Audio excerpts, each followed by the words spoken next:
जिस तेजी से कोरोना संक्रमण की रफ्तार बढ़ रही है उससे मुश्किलों का बढ़ना तय है और आज से जहां नई गाइडलाइंस का पालन किया जाएगा तो वहीं डेटा के जरिए मालूम भी हुआ है कि एक हफ्ते में इस वायरस की रफ्तार 10 गुना तक बढ़ी है। तो अब आप सोच सकते हैं कि कैसे ये वायरस कहर बरपा सकता है।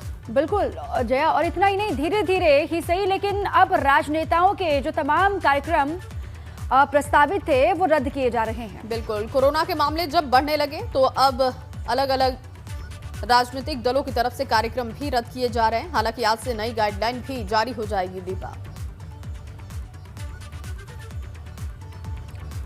तो कोरोना की रफ्तार से सियासतदान भी सहमे हुए हैं, जिसका असर चुनावी जंग में भी देखने को मिलने लगा है, जिससे जाहिर होता है कि वायरस बढ़ती रफ्तार नेताओं की भी चिंता बढ़ा रहा है। बिल्कुल, क्योंकि कांग्रेस ने अपनी सभी रैलियों को रद्द कर दिया है। वहीं पीएम मोदी, सीएम योगी और अखिलेश यादव ने भी अपनी रैलियों को रद्द कर दिया है।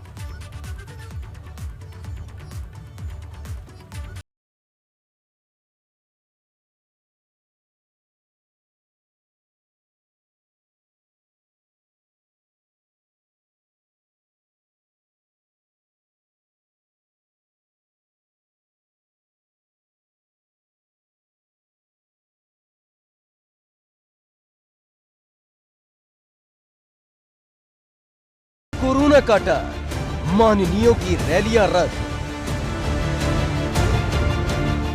जिस बात का डर था वही हो रहा है। कोरोना का वायरस 10 गुना तेजी की रफ्तार से फैल रहा है, क्योंकि जहां देश के अंदर पिछले 24 घंटे में कोरोना के 58,000 से ज्यादा मामले सामने आए हैं, वहीं यूपी में पिछले 24 घंटे में 2038 नए मामले सामने आ चुके हैं, जो पिछले 7 दिनों के मुकाबले 10 गुना ज्यादा है। इसे इस ग्राफ से समझ सकते हैं कि 28 दिसंबर को जहां यूपी में 118 मामले सामने आए थे, वो 7 दिन के बाद 2038 पर पहुंच गया है।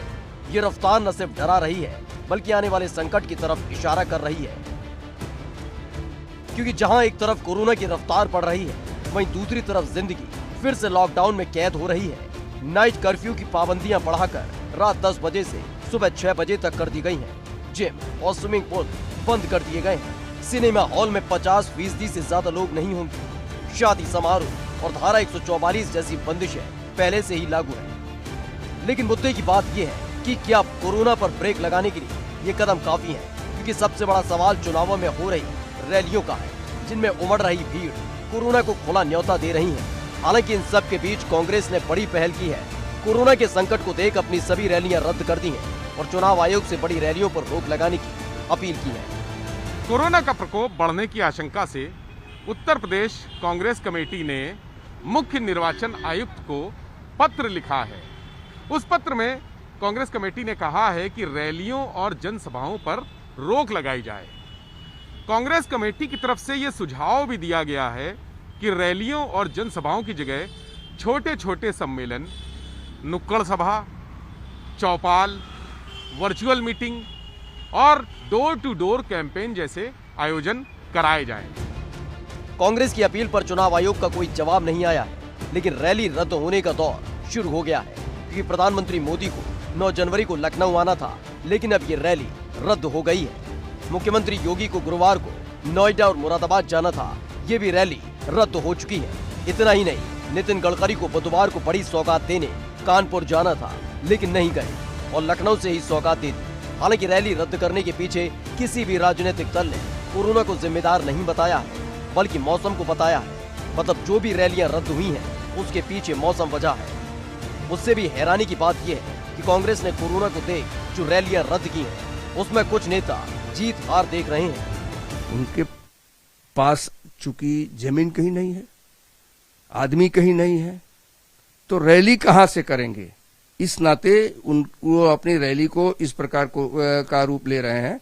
हम जो भी रैली करेंगे कोविड प्रोटोकॉल को पालन करते हुए करेंगे। ये अच्छा निर्णय है। हालांकि बड़ी रैली करने की उनकी क्षमता भी नहीं थी, परंतु तो भी चलिए, उन्होंने कोरोना के संक्रमण का बहाना बना करके ये निर्णय किया। निर्णय तो अच्छा ही है और मैं समझता हूं कि इस प्रकार की रैलियों के संबंध में चुनाव आयोग को भी हो सकता है निर्णय करना पड़े, और जो निर्णय चुनाव आयोग करेगा उसको सब मानेंगे। लेकिन मुद्दे की बात यह है कि क्या कोरोना की बढ़ती रफ्तार को देख चुनाव आयोग कोई कदम उठाएगा, क्योंकि अगर अब भी कदम नहीं उठाया तो बहुत देर हो जाएगी। एबीपी गंगा के लिए लखनऊ से विवेक त्रिपाठी की रिपोर्ट। और इसी खबर पर ज्यादा जानकारी के साथ शैलेश मेरे सहयोगी लखनऊ से मौजूद हैं, सीधे उन्हीं का रुख करेंगे। शैलेश, इसे डर कहें या फिर पहल कहें, क्योंकि अब तो रैलियां रद्द की जा रही है, लेकिन सबसे आश्चर्य की बात अभी भी ये है कि कोई भी कोरोना को वजह नहीं बता रहा है। मौसम खराब है, ये बड़ी वजह बताई जा रही है।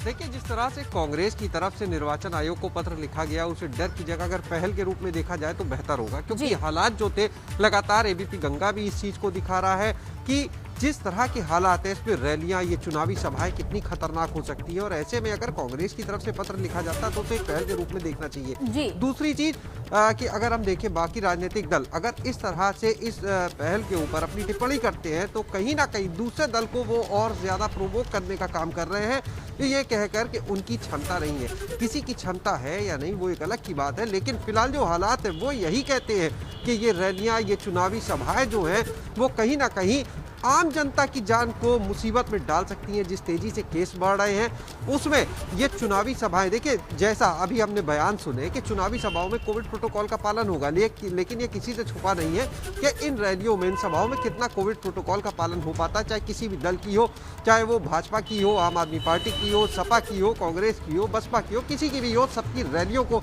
हम लगातार देख रहे हैं। ऐसा नहीं है कि कोविड के मामले पिछले 1-2 दिन में बढ़े हैं, ये लगातार बढ़ रहे हैं और ये रैलियां भी लगातार हमने होते हुए देखी है। नए साल में अगर हम बात करें तो 1 जनवरी से लेकर अब तक में तमाम रैलियां देखिए, केस तब भी बढ़ रहे थे, लेकिन कितना कोविड प्रोटोकॉल का पालन हो पाया ये सबको पता है। ऐसे में इन रैलियों, इन सभाओं के जरिए आप देखिए स्कूलों को बंद करने की 2 वजह होती है। एक ये कि वहाँ पर बच्चों की जान को बच्चों के लिए समस्या हो सकती है, ये अच्छी चीज़ है कि वहाँ पर स्कूलों को फिलहाल ऑनलाइन मोड पर लाए, लेकिन दूसरा पहलू देखिए आप कि स्कूलों में तो फिर भी कोविड प्रोटोकॉल का पालन संभव है। वहाँ पर जो गैदरिंग है वो एक लिमिटेड संख्या में है, तो सोचिए उस लिमिटेड संख्या में अगर ये ज़रूरत पड़ती है कि फिलहाल कक्षाओं को बंद किया जाए, तो इन रैलियों और चुनावी सभाओं की अगर बात करें जहाँ पर कोई नियंत्रण नहीं होता, किसी दल का कोई नियंत्रण नहीं होता, वहाँ के हालात को आसानी से समझा जा सकता है। तो फिलहाल जो मौका है उसकी मांग तो यही कहती है कि इस तरह की बड़ी गैदरिंग्स को बंद किया जाए। शादी समारोह पर देखिए बंदिशें हैं, बंद हॉल की अगर बात करें वहाँ पर भी सीमित संख्या, तो फिर इन चुनावी सभाओं पर नियंत्रण भी जरूरी है। और अगर ये कोई फैसला लेता है तो इसे एक अच्छे नजरिए से ही देखा जाना चाहिए। बिल्कुल। और शैलेश, अब देखिए अब चुनाव आयोग की तरफ सबकी नजर है कि अगला कदम क्या होता है, क्या फैसला चुनाव आयोग की तरफ से होता है, इसके लिए सबको इंतजार भी है। बहुत शुक्रिया आपका तमाम जानकारी के लिए।